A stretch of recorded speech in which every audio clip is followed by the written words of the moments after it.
First off, guys, want to say thank you all for being here this morning. Got like the live studio audience right now, which is amazing. And really great.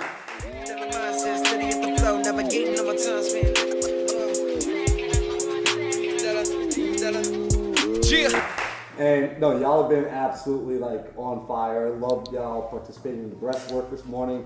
Love how all out you've been playing with these exercises, really taking the time to think deep, think about the questions, think about the answers. So just again, I want to say thank you. Now, I'm excited because Devin is the dude that I got introduced to. This must have been, I think we were saying like back in 2020. Yeah, like late 2020. Yeah, Tino connected us. This was when I was getting started with my business, and I was also getting started with my podcast. And Devin was one of my early guests that came on.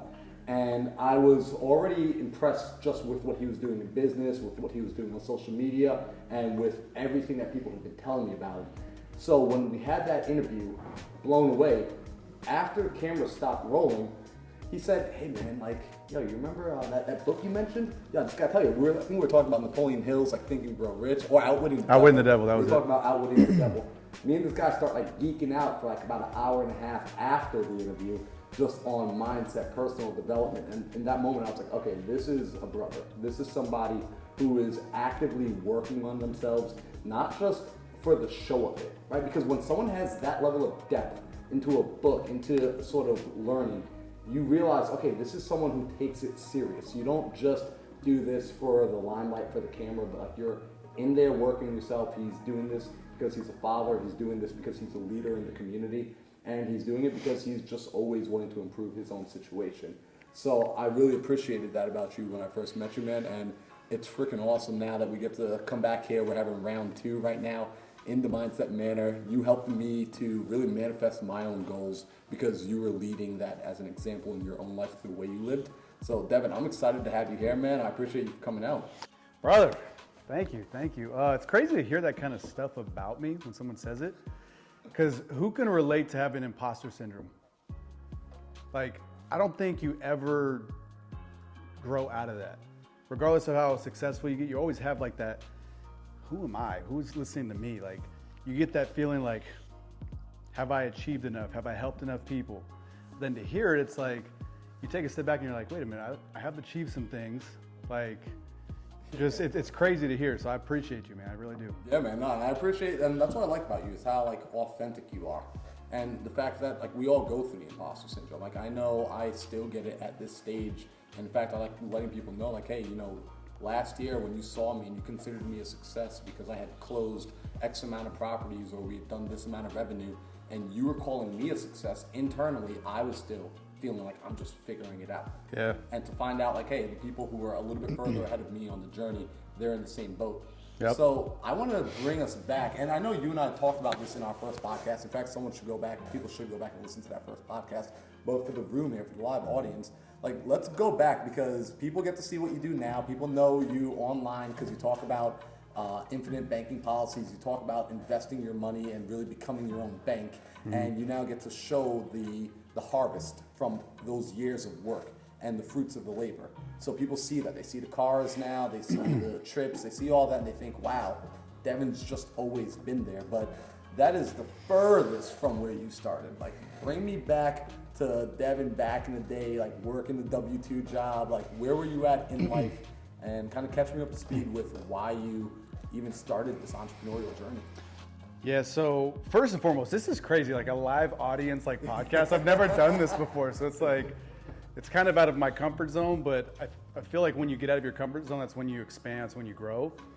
And to my point of the whole imposter syndrome, part of me, the reason I feel that way is because I was a W-2 employee 4 years ago.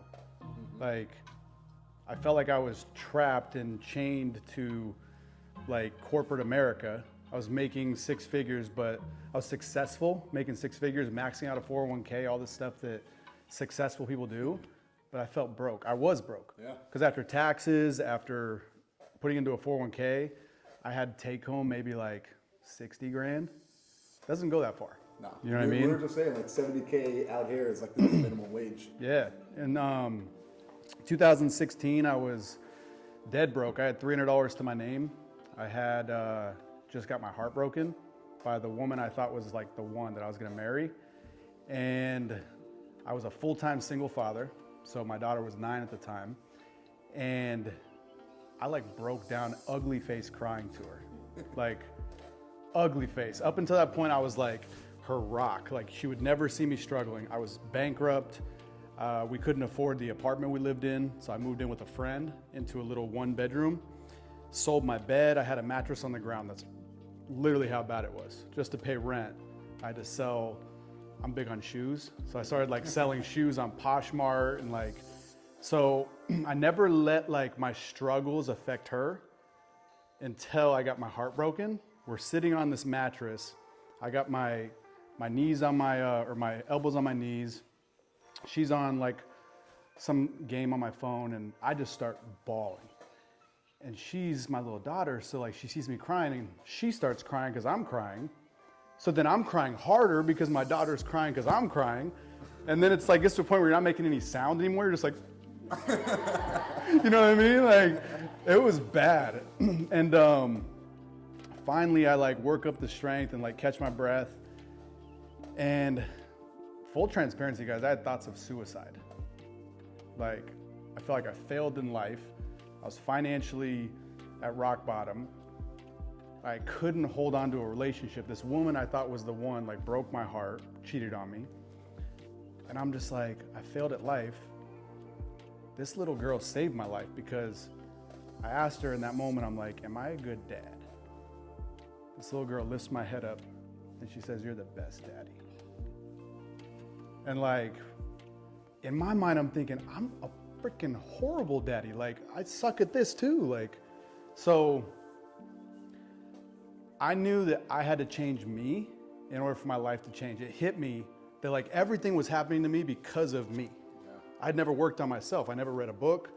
I never watched any podcasts. I played video games. I worked out and I went to work. That was my life.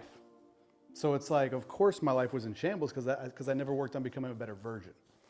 So I looked myself in the mirror, literally, and I was like, dude, you need to freaking change and be the person that your daughter thinks you are. Because eventually, she's going to know you're not super dad. She's going to get old enough to say, like, he freaking sucks. You know what I mean? So that's when it all changed, 2016. Fast forward to now, it's like, I have to pinch myself sometimes, like, is this really my life? You know what I mean? Passive income, don't have to work, have a 2-month-old baby that I've spent almost every second with because I don't have to work. It's incredible, dude. It's an absolute blessing. Bro, and you know what's funny? Like, I'm glad you say you have to pinch yourself to see if it's real sometimes, because I find myself in a very similar position where you look back and you're like, these are the things, like my life is the living embodiment of the dreams from years ago. But it's because you were able to stick with it. So you start picking up this books, right? Like you look at, I love, by the way, the fact that you said, right, like I need to become the person that she sees me as being, right? Because that's pressure, right? And like that pressure is a privilege, because some people take that pressure and they're like, oh man, I'm not going to amount to anything. Instead, you use that same pressure that normally would burst someone else's pipes and you let it form you into a diamond. Right, like, make a clip of that. Well, that's good. That's what you did, man. Like, 100%. I love that. So, as you started diving into the books, I'm curious, right? Like, what started to shift? Like, what started to, like, we're in that place. We're in the low point. We just did the crying, like, and like, by the way, that's hilarious because I've been there before. And like, so now you're reading the books. Like, did something like click in your mind where like, okay, this is it? Like, whether it was a personal development, whether it was like a entrepreneurship principle, like, was there something that stood out to you? So I'm really good at dates. I've got this, like the way my brain works, I look at everything very linear. So I can like, if you tell me a movie, if I've seen the movie, I can tell you within like a year or two when it came out. Oh, shoot. Like, it's crazy. That's just the way that my brain works. It sees everything on like a timeline, right? Yeah. So and we can test this later. If you give me a movie, I'll let you know. But basically, like the way it worked up until that point, 2016, I just never worked on me. I wasn't like working to become better. I broke down. I remember the date. It was October 28th, 2016. That's when I broke down to my daughter. Started working on me, met my now wife, November 27th, 2016. That's not very far away. A month. Yeah. I started working on me. I became worthy of her. You see what I'm saying? I wasn't like entrepreneurial yet, but I just became worthy of the person that like I'm now with. We've been married for 5 years in March. And I know because I tattooed the day right here. Fellas, it's the move. It saved me a couple years ago.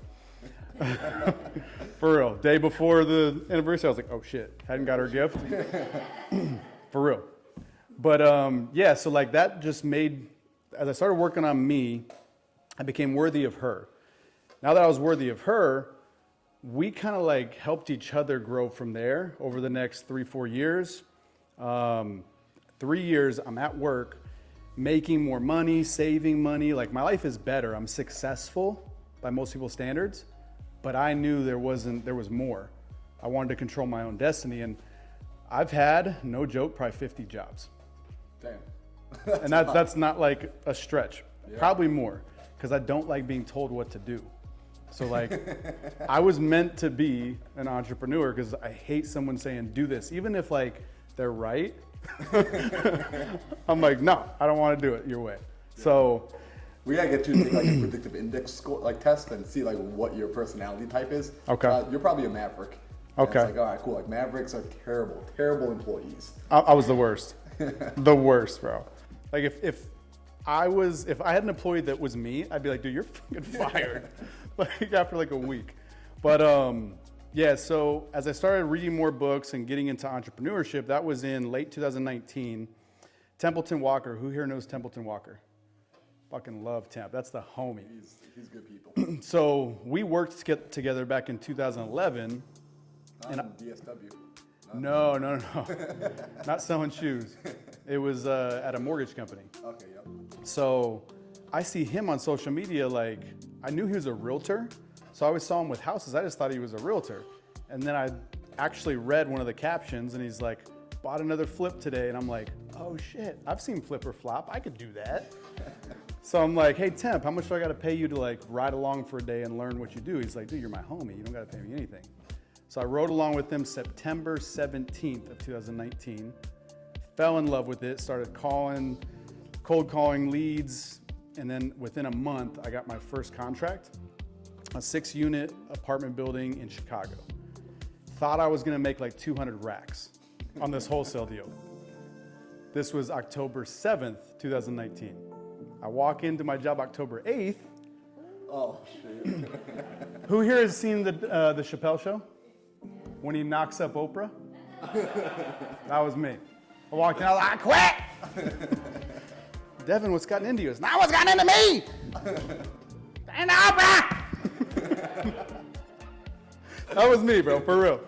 So I quit, and then I didn't make 200 grand that deal. It didn't close quick. I didn't know in Chicago you need a lawyer, all this stuff. So it took 4 months to close. I made 18 grand. Kicked in the face, left and right, like learned so much, but then it's like the floodgates kind of just opened at that point. So it was cool. Yeah, that proof of concept. Yep. And I'm gonna keep going here, but I want to highlight the fact that you said it a little while ago when you started like working on yourself. You attracted your now wife, right? And you start seeing like the synchronicities. Like you start to notice what comes. They've got so much money that they're broke. That's all they have. Yeah. You know what I mean? They're rich, but their life is broken. Their relationships suck. They're out of shape. They're unhealthy. If you don't have your health and you make all this money, who cares? Because you're gonna die. Yep. Can't use it. You know what I mean? So I just know that like I have enough right now. I don't need to work like crazy. I'd rather spend a bunch of time with my family. You know what I mean? Yeah. But I think you have to build up to that and get your money working for you, which is what I've done. At first, I accumulated money. Now I'm like, all right, I got this money. It's doing nothing just sitting. Let me go deploy it into this real estate deal. Let me put it into this. Let me have it make me a return. I view money as like little green soldiers. And I deploy them out into battle. And if they're good, they'll have little soldier babies, right? And those little soldier babies will come back to daddy. They'll come back to the sergeant, and then I'll deploy them again, and they'll make babies. So like, I just view money that way. When it comes in, I'm like, all right, go back out, make me more, so I don't have to work for it. Yep. The money works for me. So I like that. It's a really interesting mindset to have around it too. Like, because you talk about this in cycles, and I like to emphasize this. There was a season where you said you went out and you earned the money. Mm-hmm. So I call that the active income phase of, I call it like the circle of wealth business plan. And there's an active income season where no matter who a person is, they've got to go into a seasonality of, I need to go out and make capital. I need to go and produce. I need to go and say, I am my soldier. I am my army. I have to go to war. Yep. And then as you go out and you bring back the little green soldiers, now you're in the passive phase where you're now deploying your soldiers out for you. So you got to earn your stripes. I love that. So as you started deploying your soldiers out, you got pretty niche in the way you deploy them too. Because everyone knows we can just kind of put money into a deal, but you started cycling your money through something, your own personal bank, before you put it out into a deal. Can we talk about that? Because we can talk about that all day. Yeah. So guys, in 2020, so I left my job in 2019, right? Got my first real estate deal. I locked it up. Like I said, didn't close for 4 months. I closed my first one. It was a wholesale deal in New Mexico. I JV'd it with someone out there. I made $800.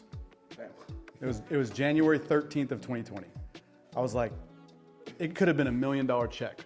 Cause like I was like, I can create income. I don't have to be an employee. Yep. So I knew it was possible then. So I started going to all these meetups, just talking to people. I'm like, hey, let's JV some deals. I've got some capital. In real estate, there's 3 things you can bring. You can bring the know-how of how to do the labor. I can't swing a hammer, so I can't bring value there. Same. You can bring the deal, or you can bring the capital. There's only 3 things you can do. I got really good at finding deals, and I had some capital. So I had 2 pieces of the puzzle. I just needed to find people that had crews and things like this. So from January 13th when I got that first deal till March 15th when like COVID hit, I had done 8 real estate deals, wholesale and flips, 0 marketing, just going and meeting people, right? COVID hits and I'm like, shit, meetups went away. I can't go to any meetups anymore. So I started learning, and I'm listening to podcasts, reading books. I heard this podcast about becoming the bank. And I was like, that makes so much freaking sense. Because if you think about it, your money flows somewhere, right? Everyone's does. So if it flows to your bank, if you're the bank, you can make money in banking, but also make money in whatever you're doing to make money. Real estate deals, a job, selling shoes, whatever. Doesn't matter what it is, right? You're making money in 2 places at the same time using the same dollars because you have your business and you have the business of banking where that money flows. See what I'm saying? Yep. So I found out that I could take money, put it into this banking system. I make a guaranteed growth over here, tax-free. 0 taxes, guaranteed. It'll never stop earning money. Then I can use it, not interrupt that growth, and go deploy it over here. So I'm making money here and here at the same exact time. This place is guaranteed and it's tax-free. So one, I love that you learned this from like this. You got inspired by a podcast, right? Like, because I just want to highlight the value of like what's on the internet, and if people aren't finding value on the internet, they're just looking in the wrong place.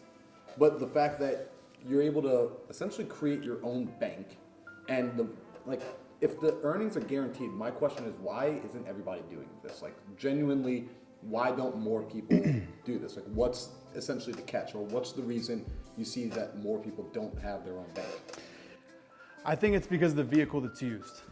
The vehicle that you use to do it, the second someone hears that, they just shut off. Life insurance. What do you guys think of when you hear life insurance? a death benefit, right? Let me ask you guys a serious question. Is it called life insurance or death insurance? Like, it's advertised as a death benefit. Life insurance is a death benefit. That's what most people think. But if it's structured correctly, it can be used and should be used while you're alive. And then, oh, by the way, you're guaranteed to die. So when that happens, not if, your family gets a tax-free death benefit. Like, we have to insure houses. There's no guarantee this house is gonna burn down. We have to insure cars. There's no guarantee you're gonna crash. you're guaranteed to die. It's gonna happen. So here's the crazy part is when I started learning this, money compounds. If you really understand the power of compound growth, it is incredible, but it needs time. So I started learning, I just need to give this thing a lot of time. So I need to start it now while I'm young.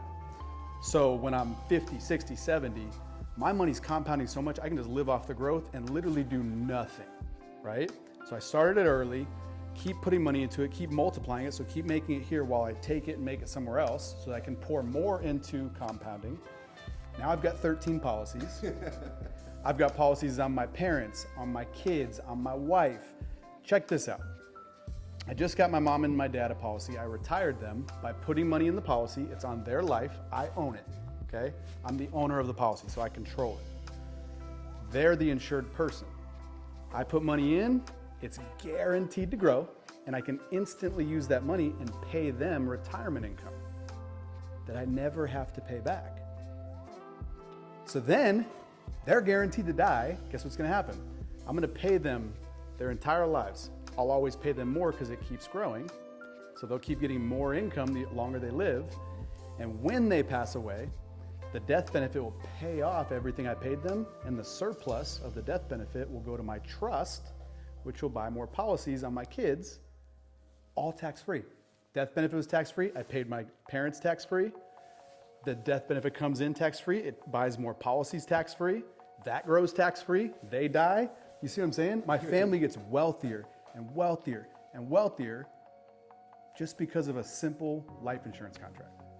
So, like what you said, like the family gets wealthier and wealthier. By the way, like anyone see like how excited he gets when he talks about like bro, like your energy lights up when you talk about this. Because this is the thing. Right now, I've got $40 million on my life. Yep.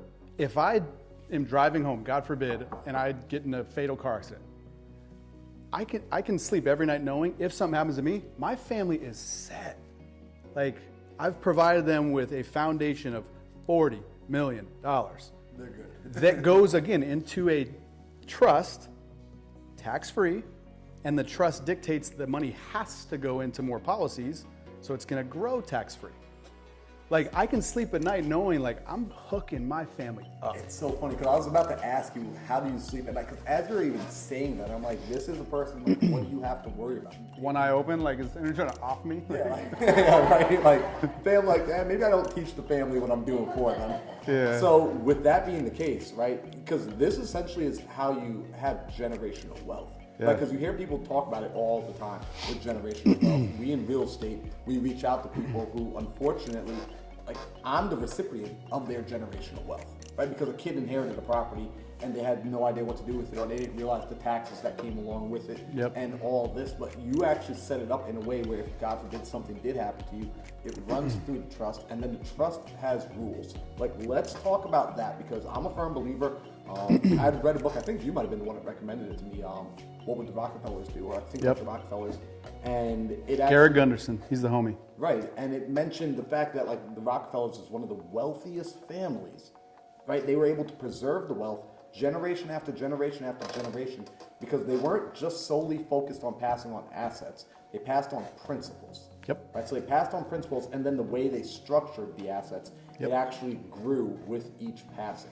And Well, because it was me that recommended that book. That book is amazing. it's fire. So most wealth is squandered by the next generation. Because think about it, if you leave a kid millions and millions of dollars, they have no idea how to protect it. So if you've got millions of dollars in a bank account, guess what can happen? Lawsuits, judgments, gone. In a life insurance policy, it's a private contract. No one can touch it. So right there in itself, it's protected against being stolen. The higher you get up on a flagpole, the bigger of a target you become. So if you got millions and millions of dollars, people are gonna try to sue you. Try to sue me, guess what? I own nothing, I just control it all. So you can't get anything. I guess you could get like the clothes I'm wearing, that's it, right? So even like my watch, it's owned by my trust. So I don't own this. I just control it and wear it, you know what I mean? So the Rockefellers, they did something that the Vanderbilts did not. The Vanderbilts were actually wealthier than the Rockefellers back in the day. The Vanderbilts are now broke. They were broke after, I think, 3 generations. The Rockefellers have gotten wealthier and wealthier and wealthier over 9 generations. Here's the main thing. Every time a kid is born into that family, they get a life insurance contract on them at 2 weeks old. That's when you can do it. So, what did I say compound interest needs? Time. So if you put money in on a 2-week-old baby, and they live to be, the average life expectancy right now is 80. I think with AI and technology and levels of income, if you have it, you're living to be like 150. I'm a firm believer. You guys will see me at 150, looking good too. You know what I mean? Like playing tennis, who knows? But like, think about, my daughter is 2 weeks old, got a life insurance contract. So money has time from there to compound and grow until she's 100, 200, who knows? Think about how much money that's gonna be. And when she dies, all that death benefit goes to her kids tax-free. And then the trust dictates it has to go into another life insurance contract. It can't do anything else. It states that in the contract. So I'm curious, right? Because you've been able to change your environment, change your network, spend time with other people who are doing things. Do you find wealthy families and wealthy individuals who are talking about generational wealth not having life insurance policies, like whole life policies? Which baffles me. It baffles me. I always go back to, like, there's some people that ask. I was on Ryan Pineda's podcast, and I could tell he wasn't getting it. And he's like, why would I do a life insurance contract if I've got the money? Why would I borrow from my policy? Why wouldn't I just use the money to invest? I'm like, because then you're only working in one place. Like if you take money out of a bank account and you invest it, the money has one job. If you simply put it in a policy first, it's got that job of making you money, along with the protection, along with the tax-free growth. Then use it. Now it's got more jobs. It's making more money. He wasn't getting it. And then it always baffles me that, like, you're not insuring something that's guaranteed to happen. That's what always baffles me. It's like if you insure everything else, like I said, the house, the car, but you don't insure yourself, your biggest asset, it's not a house, it's not a business, it's yourself. Your ability to go add value. That's what pays you. Money follows value. So if you're a cashier at McDonald's, no offense to anyone who is, you don't provide that much value. So you don't get paid that much, right? But if you're out making real estate deals, if you have a coaching course where you're teaching people how to do that, you're adding more value to the world, so you're gonna have more income, right? You are your biggest asset. So how do you protect that? You insure it. But then it's not just a death benefit, it is a living benefit. Yeah, it can literally be used while you're alive. And so let's talk about this, because I remember I had the conversation with my mom, by the way, because I think most of us pick up our know-how from like our family members. And I remember when I first started learning about life insurance policies, I came to my mom and I was like, hey mom, do you know about life insurance? And she said, oh, that scam? And I was like, well, that explains where my original like hesitation came from. Now I'm putting the pieces together. And I think what a lot of people didn't realize, I know this was new to me, was the understanding of what you're saying. For while you're alive, you have the capacity to borrow against this. So you can actually use the money today while you are here, which I think is probably the big misconception, is people feel like you put the money in and you don't get to see it for basically forever. It's for the next person. But you're actually saying, no, I use it for my life today. Think of it like this house, right? This house is collateral to get a loan from a bank, right? Yep. So the more valuable this house is, the bigger the loan can be, right? If you take the loan, like an equity line, let's say, off this house, does that lower the value of the house? No. So a life insurance contract's the same thing. You put money in, so this is the money you're putting into the contract. That's the collateral to get a loan from the life insurance contract or from the company. They're lending you your future death benefit because they know you're gonna die, so you never have to pay it back. So this is the collateral to get the loan to borrow your future death benefit. And let's say they let you borrow some of it and you never pay it back. You got $1 million death benefit, you borrow 100 grand and you pass away. You didn't pay the 100 grand back. They just pay your family 900 because you didn't pay back part of the death benefit. They know they're gonna get their money at some point. It's the best loan for them. They can't lose, and you're in total control because you never have to pay it back. You should, you just never have to. If you take a loan from this house, guess what you have to do? You have to pay it back. Because if you don't, guess what the bank does? Takes the collateral. If you don't pay it back, the life insurance company, when you die, takes the collateral and only pays your family the difference. It's like the best loan you could ever get because there's no structure and there's no financial statements, there's no credit checks. Like if you have cash value, equity in your policy, you borrow it, no questions asked. Pay it back when you want to, not when you have to. And so correct me if I'm wrong too, right? Because people heard of term life insurance, right? Like especially like if anyone, we got a lot of people that follow like Dave Ramsey, and I got nothing against Dave Ramsey. Actually, I do. No, he hates it. I'm like, yeah, I think Dave Ramsey serves like the 95% of the population. He's great for people that are like below, he's good at getting them to zero. That's what I always say. I'm like, yo, if you're in a hole, you need to go listen to Dave Ramsey. Like, he will get you back onto level ground. Right. But now that you're on level ground and you're asking, like, what do I do next? You need to come and talk to someone like you. You got to go and talk to. Yeah, because he doesn't think that debt is good. No, debt is amazing if it's used correctly. Yeah, he's an interesting character. But again, I think he's good for bringing people from like down in the negative up to zero. Right. So they push term life policy, right? You want to know why? He gets paid. Isn't it interesting, right? Like that's where, so like when we look at like the life insurance companies, they benefit more from like, if they were gonna sell one or two of those policies, right? Like a whole life or a term life, which one are they benefiting more from? Guys, get this. So term insurance is renting insurance. You get it for a certain term, 5, 10, 15, 20 years. So how old are you? I'm 30. 30.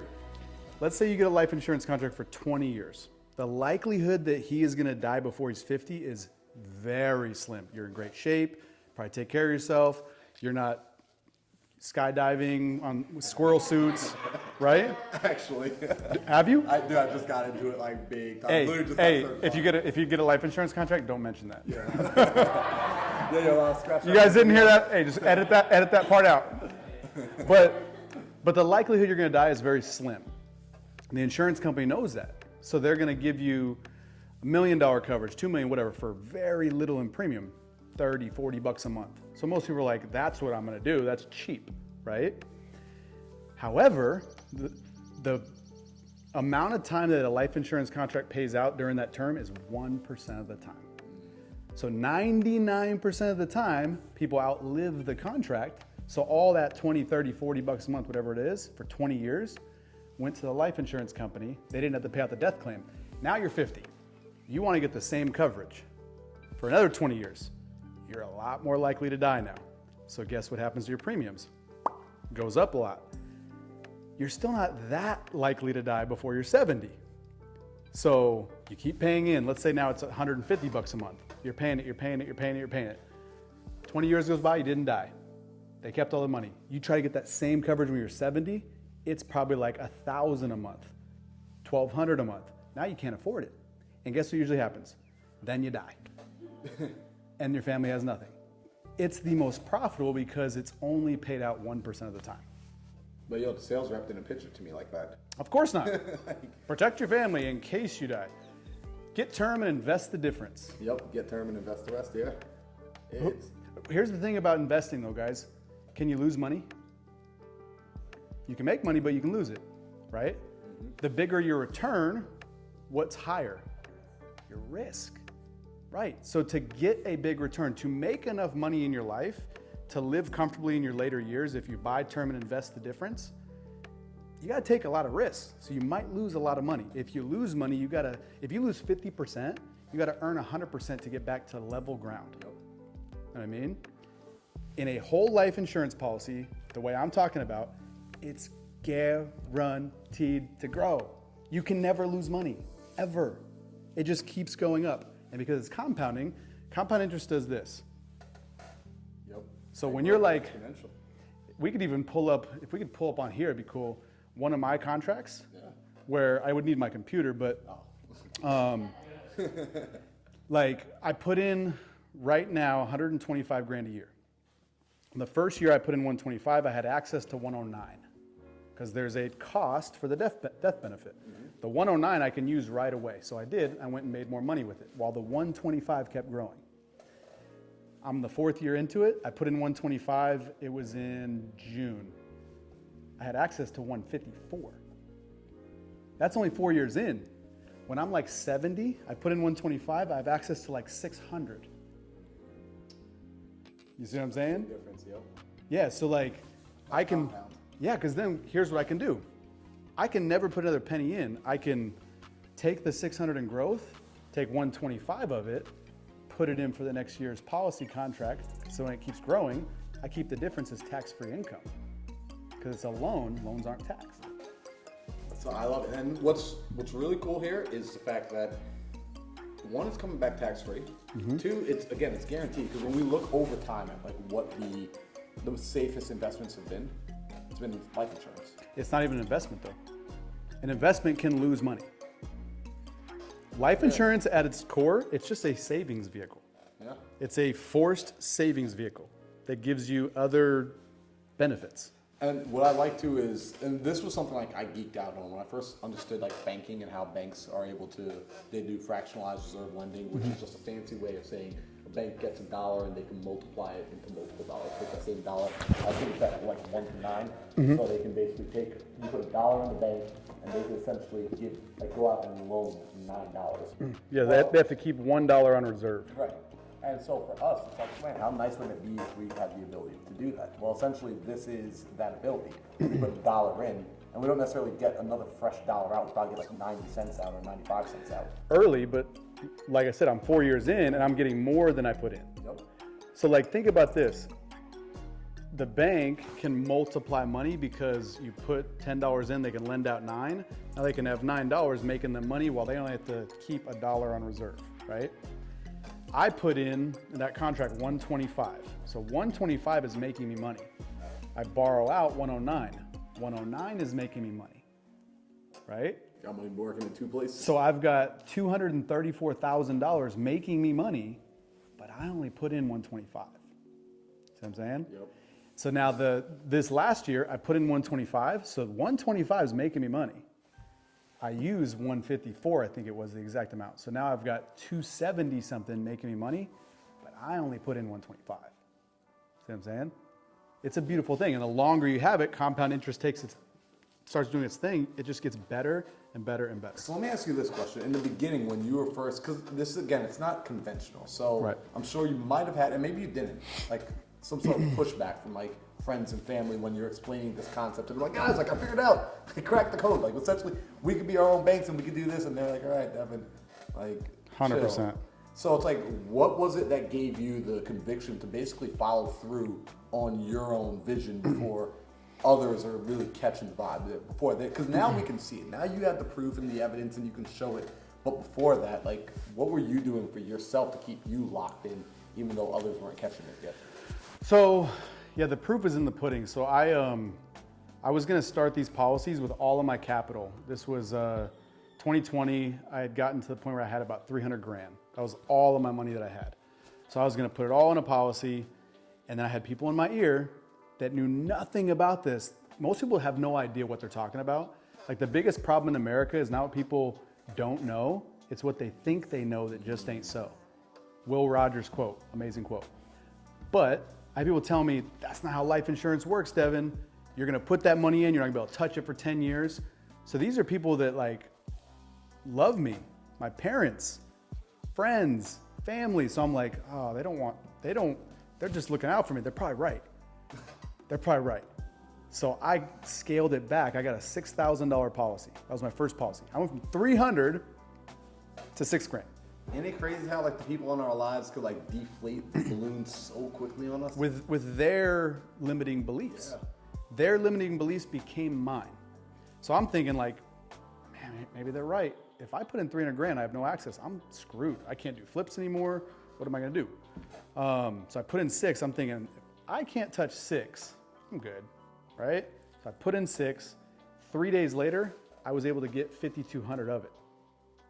So I lent it to someone, Katie Fisher. Anyone know Katie Fisher? She was buying her first rental and she didn't have like the down payment money, the closing costs and stuff. And she's like, well, I'm gonna get a personal loan, it's 30%. I was like, no, I'll just lend it to you. It was like $5 grand. I'll lend it to you, pay me 15%. She She was like, really? Yeah, I just need a lien position. So now I've got a lien position on the house for $5,000 and she's paying me 15% interest. So I'm making money with this $5,000 and my $6,000's compounding guaranteed in the contract. So I was like, oh my God, it's real. Then I was like, all right, let me take the rest of that capital, get 2 more policies. Then I started showing mom and dad, hey, mom and dad, check this out. You were wrong. I was right. But yeah, like the proof is in the pudding. As soon as I saw it was real and then I started showing other people it was real, like it just caught on like wildfire. Yeah, that's insane. So you got the proof for yourself now. You doubled down, you're doing it, and you're growing. So for yourself, as you're stepping into this new kind of season of life, a chapter of life, what are you optimizing and prioritizing? Because, you know, essentially at that season, you were, all right, let's figure out finances, let's figure out the money, and now you got the newborn at home. So what do you prioritize your life around now? Like, what do you optimize for? I'm really focused on health right now.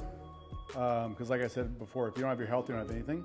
So I'm really focusing on like what I put in my body. Getting like a grass-fed cow. I'm literally buying a cow. Yeah, so I'm gonna buy my own cow and then have a deep freezer, like make my own meat. Like just, I've read so much stuff about different things I eat all the time that we think is healthy, like peanut butter, peanuts. Don't kill peanut butter, man. Bro, it's like one of the worst things ever for you. Tell me, but I could eat a whole jar just with a spoon. I love peanut butter, but it's got lectins in it. Lectins break down the walls of your gut. That's what gives you leaky gut. Everything. So I've been geeking out about this stuff, bro. So like lining your gut are most of your white blood cells. Because think about it, everything that you bring into your body goes into your gut, right? So if something gets out, your body needs to be able to fight it really quickly. So all your white blood, most of them surround the lining of your gut. So if you're eating things that are eating away at that gut lining and something gets through, your body's in hyperdrive to try to kill whatever that is, that bacteria, when it's not paying attention to the other parts of your body. So that's when disease comes around, autoimmune disease. So I've been really focused on like what I bring into my body and optimizing that, trying to get back in shape. Thank you for saying that I'm looking pretty lean, but I've put on the baby weight, the sympathy weight. So yeah, just trying to get back in shape, be healthy, because again, I want to live a very, very long time. I actually have a goal of just outliving the life insurance contracts. Oh, get out of here. They're 121 years, so that's the endowment age. If you outlive it, they just give you the death benefit while you're alive. Get out of here. So that's my goal. I just want to outlive that shit. Has anyone ever done that, by the way? Like, there's been one person in history that's lived more than 121. 123 years old. Did they have a whole life policy? No. Probably not. of course not. Dang. So that's really cool. And so then I want to know this for you now too, right? This is as we start to wrap this up. I'm a firm believer of the power of proximity, right? The people that we spend time with makes a massive difference. Huge. What are you doing to vet the people in your life, and how do you know who to let in and who to let out? Because in the day and age of social media, this is one thing where we see a lot of people on social media that present themselves as one way. And you and I, we live out here in Arizona. We get to meet a lot of these people, like guys that have large followings, girls that have large followings on social media. And you meet them in person, and sometimes they're not always the same. I don't have anyone specific to name, but sometimes you meet a person and you're like, you know what, you were this way online, you're this way in person. And it's not, you're not just having a bad day. It's just like, no, these are two totally different energies, attitudes, and personalities. What are you doing for yourself to essentially vet and bring in the people that benefit you? Or not, I shouldn't say benefit you, but like that make your life better as a result. I would say benefit me, because like in a relationship, there has to be benefit on both sides. Like if I'm not benefiting you, why would you keep me around as a friend, right? If you're not benefiting me, why would I keep you around as a friend? There has to be benefit all the time. And benefit could just be effort. If you're always putting in effort to be the homie, that's a benefit, right? So there always has to be mutual effort, really. That's what I look for. And what I do is I do not scroll on my phone. I've been down these traps where like social media will get me really depressed, because think about it. Everyone is showing you their highlight reel. Everything that is amazing, filtered pictures, like You see them in person, you're like, God damn. I hope that doesn't happen with y'all when you meet them. Like, you know what I mean? Everything's filtered. Everything's like sunshine and rainbows. Nobody's life is like that. Like, I started off with, I have imposter syndrome all the time. Like, I get depressed. I have bad days. I went through a span recently with my daughter where I was depressed because it had been 16 years since I had been a daddy to a little baby. And I could not get her to stop crying. And it was just like, is it me? Like, am I not a good dad? Like, the things that go on between our ears are crazy. Yeah. People don't see that on social media. They only see all the glitz and glamour. So I do not scroll on social media. I don't do it because I've done it before, and you start comparing yourself to other people. Comparison is the thief of joy. I've been down these where I've had to delete my social media. That's my money maker. I make money on social media. Yep. A lot of it. Yep. And I've had to delete it because it got me into such a dark place. So first things first, I do not scroll. So a lot of times I have no idea what people are up to. You know what I mean? I love that, man, because I'm in the same, but we literally were just talking about this earlier where it's like I found myself comparing myself to a friend of ours who I know what he's doing in business is not what I want to be doing. Yet you're still comparing. And I'm still comparing. I'm like, why the hell? Oh, it's because I can see what's happening. Why do I even have access into this person's life when I'm not with them? I've got my own life to live. So I love hearing you say that. Like, we call it doom scrolling. And like every now and then, like I'll like text like the group chat and be like, yo, everybody stop doom scrolling. Like in the middle of the day, because I know someone's doing it right now. You know what's funny is like, full transparency. When I scroll, I'm on the pot. So if you guys hear from me, if you get a DM, just know I'm probably dropping a deuce. That's what, dude, I almost actually put a sign in my bathroom that my phone's not allowed to come in the toilet room with me. Yeah. That's where you get like the little red mark. Yeah. Well, I spend so much time in there. Wifey's like, what are you doing? I'm like, my bad. Like 30 minutes, I'm scrolling on the phone. Like, yeah. But you know, it's human. And I love the fact that though, like you cut it out, right? Because it's ultimately like it's not serving you at the highest level. Right. So you let it go. So it's like as you release that from your life, like essentially what do you end up replacing that? Like how do people come back into play inside of that? Because maintaining relationships, it's work, right? Like I see relationships, like how you said put the effort in, right? Like it is effort to put in a relationship, right? Like there's like everyone inside this room, you all have friends that you have to put forth effort to maintain those values, those relationships, those people in there. If the relationship's worth it for you. If it's worth it. Yeah. So what I do a lot of, I've really, really put a conscious effort into this, is little things like if I know someone's birthday, I'll put it in my calendar early because I'm like an early riser. I get up at 3:30. So if I start hitting a wall, just slap me up a little bit because this is about the time. But I get up early, so I put in like 4 a.m. And when I see that birthday come, I'll send them a video message.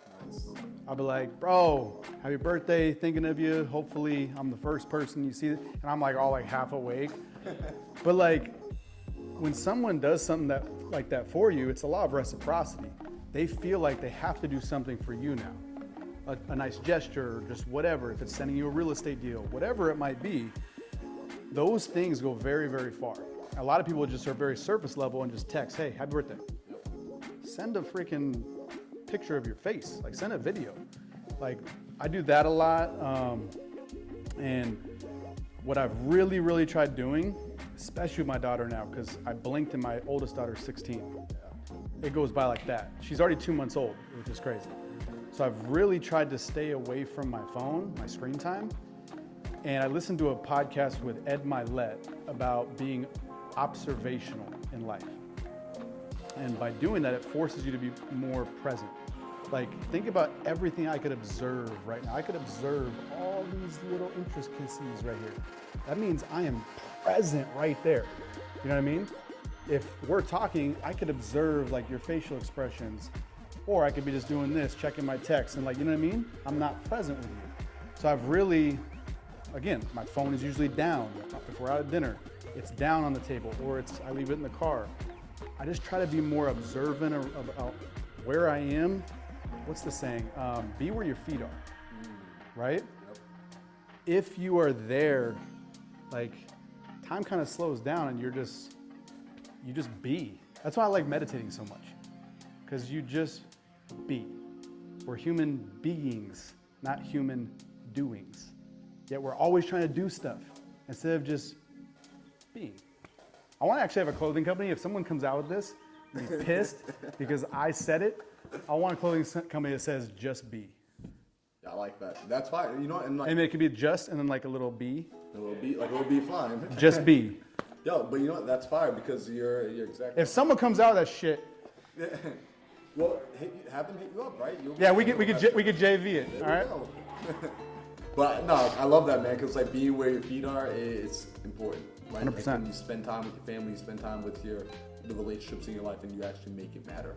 So I got a final question for you, and this is, you now have your daughters, right? And they're going to be able to see like all the stuff, and you've heard a question similar to this. I'm just very curious as to your answer because I don't know it. That let's imagine everything gets wiped, right? Like they don't see any of your podcast, right? They don't see any of your Instagram, your TikTok. So all things with Daddy disappears except for one final message you can leave them, right? And it could be about anything. It could be about, hey, go get the whole life policies, or it could be about how you want them to be. What would you want to leave them with? That's such a good question.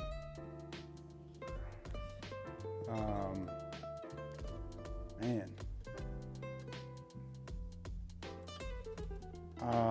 That's such a good question. Yeah, it's like a make you cry question because it makes you think like, my girls don't have me. Damn. I think it would be going back to the power of proximity. Like you are who you surround yourself with.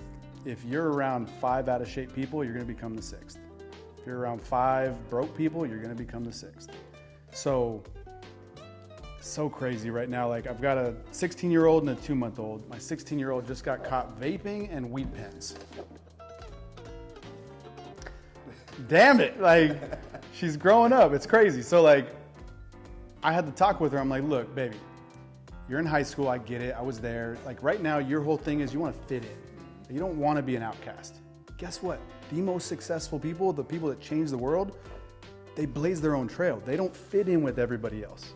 Like, lean into that. Be special. Don't be like everyone else, because I'm telling you from experience. I told her, I'm like, you know how many people I hang out with from high school? Guess. She was like, I know, you hang out with none. I'm like, exactly.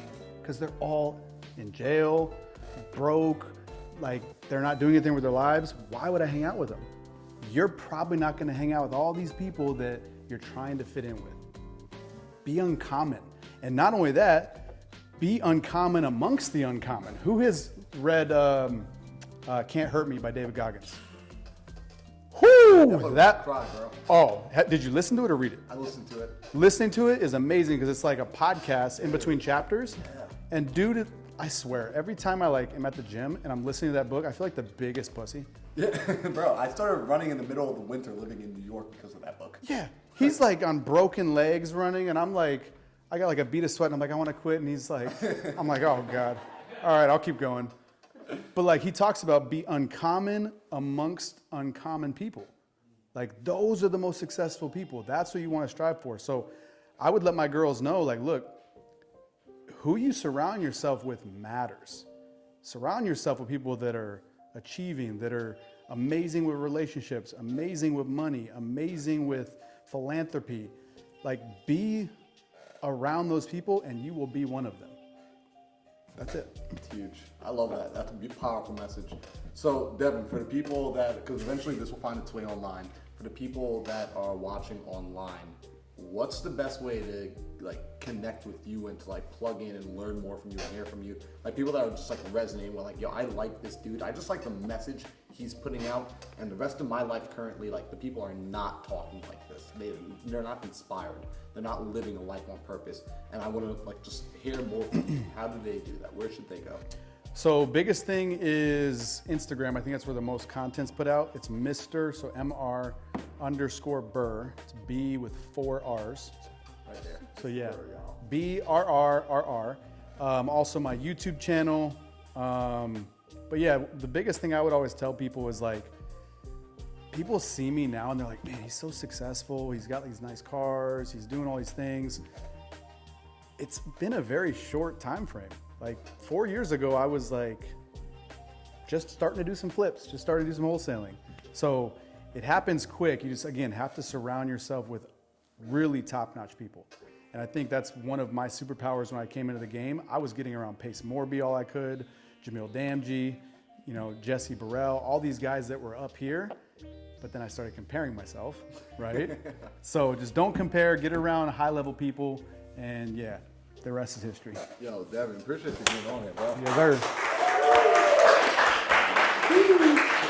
So, also appreciate y'all. Dang, that was like, yo, how was the live studio? This is cool. Actually, Right? this is cool. This is definitely a vibe. I got $1 billion mindset, steady as a flow.